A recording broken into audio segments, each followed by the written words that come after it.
Hey guys, this is Dion from BOA South, and here's my overview of what I did with my GMG SRL. This right here is when I had it when I first got it back in August. I really loved the externals of it, and I actually loved how it felt. Once I got a chance to run with it over the weekend as an AEG, I figured it was time to really step this one up and make this my primary. After I sat there and gutted it, cleaned it out, and figured out what all I would need to do, I turned it into my primary.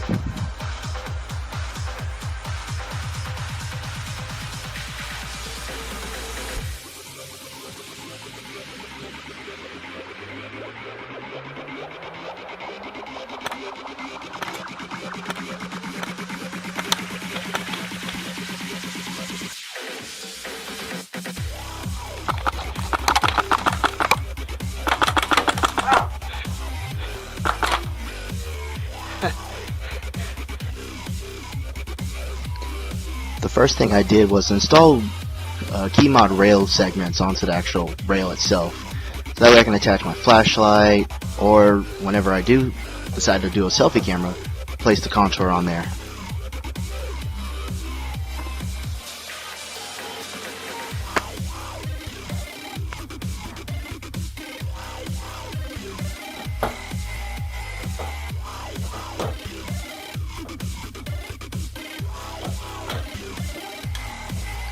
I took all the internals out, MOSFET and all, and what I stuck inside was the Wolverine Airsoft's SMP.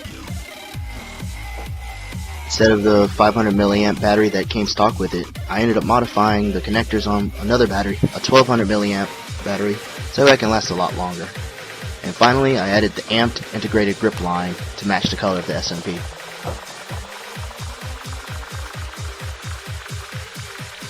I swapped out the stock inner barrel to get a 285mm 6.02 tight bore barrel, and got it R-hopped as well as modified the hop-up itself. Having a tight bore ended up helping me out with air efficiency and close quarters with really tight spaces, tight groupings.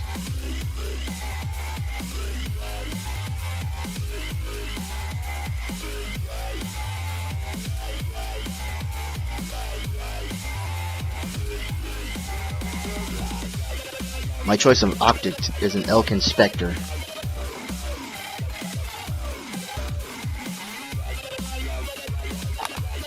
My gun camera, the Mobius action camera, I've had it mounted from pec box to the front of the rifle itself, but I think I've found the best place for it is sitting right on top of the Spectre itself. That way I can have it perfectly aligned with the sights, and so I actually have a straight first person point of view.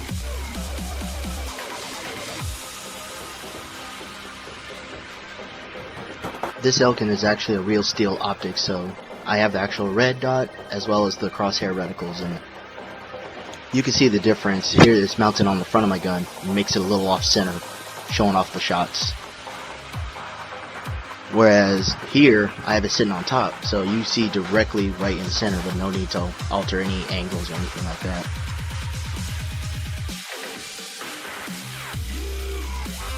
After trying it on my gun, on rails, everything like that, I think I'm going to leave it on the optic for the time being and just get a feel for it and see what I can do. Maybe later on down the line I'll try it back in another peg box, but for right now, I'll just leave it on the top.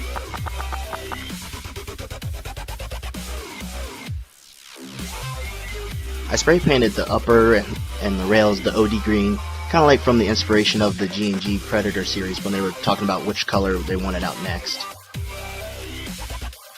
The reason why for these battery connectors right here is for my hop-up itself.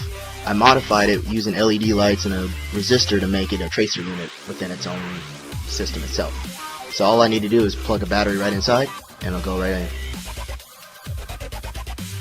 I use yarn just to cover up the lights and to cover up the sound of the metal pinging as the mouse is moving back and forth.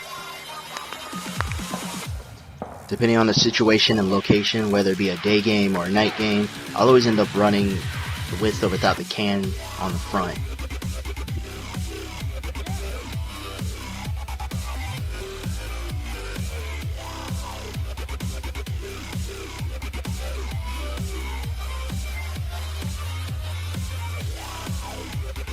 As far as the MOSFET and all the other internals, I didn't let them go to waste. I placed them in my backup rifle and brought that one back to life. My G&G Mod Zero is finally back up on the field and running. I use 11.1 volt LiPos that are rated with a 15 to 20 C rating, and I haven't had it blow out any fuses or anything like that. In fact, that's the stock fuse. If you are interested in my backup rifle, just comment below and then I'll make another video similar to this one on what I did with my backup rifle.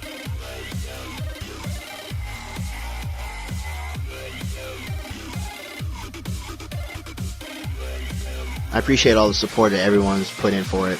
Like, comment, and subscribe. And at the end of this, you'll see previews of the next BOA Salves montage intros.